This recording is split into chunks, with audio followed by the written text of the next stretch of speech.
ముఖ్యమంత్రి అయితే ఎట్లా, దొరల చేతులు ఉండాల్సిన పెత్తనం పేదోళ్ళ చేతులకు పోతే ఎట్లా అని వాళ్ళకి ఆవేదన ఉంటుంది. అర్థం చేసుకోవచ్చు వాళ్ళ ఆవేదన ఏందో. అట్లాంటి వాళ్ళ ఉచ్చుల పడకండి. సమస్య ఉంటే నాకు చెప్పండి. నా మంత్రులందరూ అందుబాటులో ఉన్నారు. మీ మంత్రి లక్ష్మణ్ ఎవరే, మీ మధ్యలో ఉండేటోడే కదా. పొన్నం ప్రభాకర్ ఎవరే, విద్యార్థి రాజకీయాల నుంచి వచ్చినోడే కదా. ఏ పేరైనా తీసుకోండి. ఈరోజు నా మంత్రివర్గంలో ఉన్నోళ్ళు మీకు అందుబాటులో ఉండనోళ్ళ, మీరు కలిస్తే చెబితే విననోళ్ళ. ఇవాళ ప్రొఫెసర్ కోదండరామ్ గారిని ఎమ్మెల్సీగా చేసినాం. ఎందుకు? మీ సమస్యలు విని చట్టసభలలో ప్రస్తావిస్తాడని. కుట్ర చేసి సుప్రీంకోర్టుకి వెళ్ళి కొట్టేపించారు. నేను మళ్ళీ చెప్తున్నా, సార్ను 15 రోజులు మళ్ళీ ఎమ్మెల్సీకి పంపుతాం. ఎవడడ్డం వస్తాడో చూద్దాం. ఎందుకంటే ప్రజాస్వామికంగా ప్రజల సమస్యల్ని ప్రస్తావించే వాళ్ళు చట్టసభలో ఉండాలనేది నా ఆలోచన. అలాంటి వాళ్ళని నువ్వు పంపించినప్పుడు వాళ్ళకు కూడా పదవి ఉండొద్దని సుప్రీంకోర్టు వరకు పోయి కోట్ల రూపాయలు పెట్టి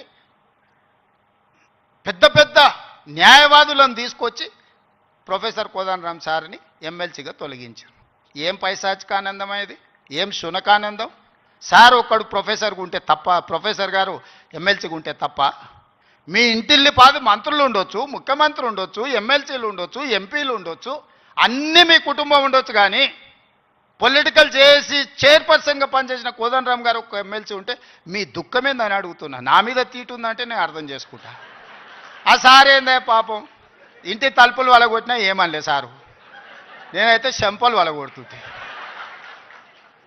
ఆయనను కూడా ఉండొద్దు ఎమ్మెల్సీగా అంటే ఎట్లాంటి ఆలోచనలతో ఉన్నారో ఒకసారి ఆలోచన చేయండి. నేను కాకుండా ఇంకెవరైనా ఉంటే కుమార్ గారు వైస్ ఛాన్సలర్ అవుతుండేనా? మీరు చెప్పండి, మీరు ఆలోచన చేయండి. జానయ్య గారు అక్కడ అవుతుండేనా వైస్ ఛాన్సలరు? ఈ సామాజిక చైతన్యం ఆనాడు దయాకర్ ఉద్యమంలో యాక్టివ్గా ఉన్నాడు కదా. 10-12 ఏళ్ళు పాపం ఏది రాకుండా అందరు అడ్డం పడ్డారు కదా.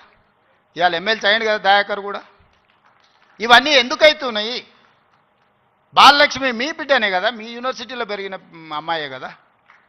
ఈరోజు ఈ రాష్ట్ర ప్రభుత్వాన్ని నడిపే దాంట్లో భాగస్వామి అయింది కదా. నేను మీకు విజ్ఞప్తి చేసేది ఒకటే, అపోహలకు లోన్ కాకండి. అబద్ధాల సంఘాలు ఉంటాయి, దానికి అధ్యక్షులు ఉంటారు, తండ్రి కొడుకులు. ఆ అబద్ధాల సంఘం చెప్పే అబద్ధాలను మీరు నమ్మకండి. ఈ అబద్ధాల సంఘము ఊరంతా వాట్సాప్ అని, సోషల్ మీడియా అని, ఆ మీడియా అని అడ్డగోలుగా సంపాదించింది ఖర్చు పెట్టి అబద్ధాలన్నిటిని కూడా అందులో పెట్టి ఈ మనం పిల్లలందరూ కష్టపడి సాంకేతిక నైపుణ్యంతో ఏఐ తెస్తే ఏఐ పెట్టి సెంట్రల్ యూనివర్సిటీ దగ్గర ఏనుగులు సింహాలు ఉన్నాయి, వాటిని మేము చంపుతున్నామని పెట్టారు. తెలంగాణలో ఏనుగులు అనేటివే లేవయా, సింహాలు అనేటివే లేవు. మానవ రూపంలో ఉన్న మృగాలు ఉన్నాయి, అవి ఫామ్ హౌజ్లలో ఉన్నాయి. వాటిని నిర్బంధించడానికి వలలేయండి.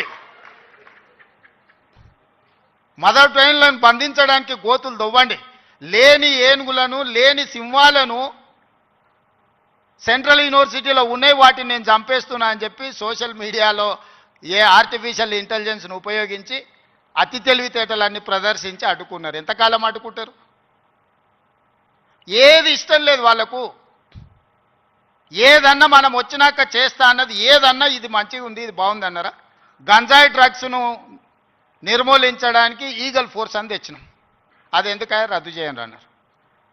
చెరువుల పేరు మీద, ఫామ్ హౌజ్ల పేర్ల మీద చెరువులు ఆక్రమించుకొని గంటిపేట, ఉస్మాన్ సాగర్, హిమాయత్ సాగర్లను ఆక్రమించుకొని పెద్ద పెద్ద ఫామ్ హౌజులు కట్టుకుంటే కూలగొట్టడానికి హైడ్రా తెచ్చిన. లేదు హైడ్రాని కూలగొట్టండి అంటారు. మన వరదలు వచ్చినప్పుడు సామాన్యులు చెప్తారు, సార్ మా ఇళ్ళకి నీళ్ళు వచ్చినా, మా టీవీలు